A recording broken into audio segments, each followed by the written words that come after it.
Technology of a future you can touch, or not. This is haptic technology, the science of applying touch sensation and control to interaction with computer applications. And this is a Sunderland University student leading the way in developing that technology.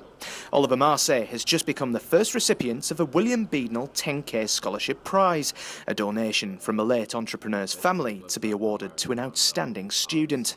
And judging by this demonstration, the 21-year-old from Whitby is certainly that. I was sat on my grandparents' sofa in front of them and got a phone call, so I interrupted the conversation and then kind of just had to contain my excitement while I was told over the phone that I'd won the scholarship, been awarded it. I want to research into haptics, which is a sense, like I say, using a sense of touch. So if you had, the example I like to use is if you have a textbook or an encyclopedia. At the moment you have an encyclopedia and you'll be able to look at a page and it'll show you a picture, or you can have a sound encyclopedia where it might tell you what something sounds like.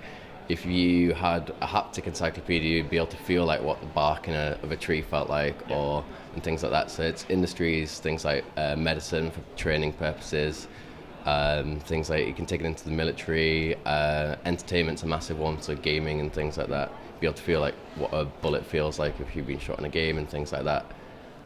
So that's the technology, and although this may look rather like a scene out of Minority Report rather than reality, it can certainly have benefits in the future as the 21st century continues to develop.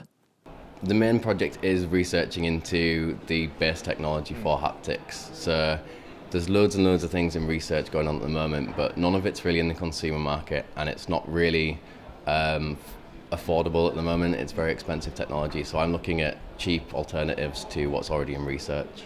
And how is the research going? Have we got any cheap alternatives so far? I have something with rubber gloves and pushing air into rubber gloves to stop your for hands. That's what I'm mainly looking at, is controlling your hands and haptics for hands. I quite like the idea of using it for education purposes. So like I've mentioned with the encyclopedia and things like that, you could, for disabled students or children who couldn't leave the house very often, could then experience what it's like to touch a tree or play a game of tennis or something like that, and actually be able to feel a ball in their hands. And no-touch technology was thought to be a distant vision. With people like Oliver around, though, the future is clearly now. Andy Sixsmith, made in Tyne, Sunderland.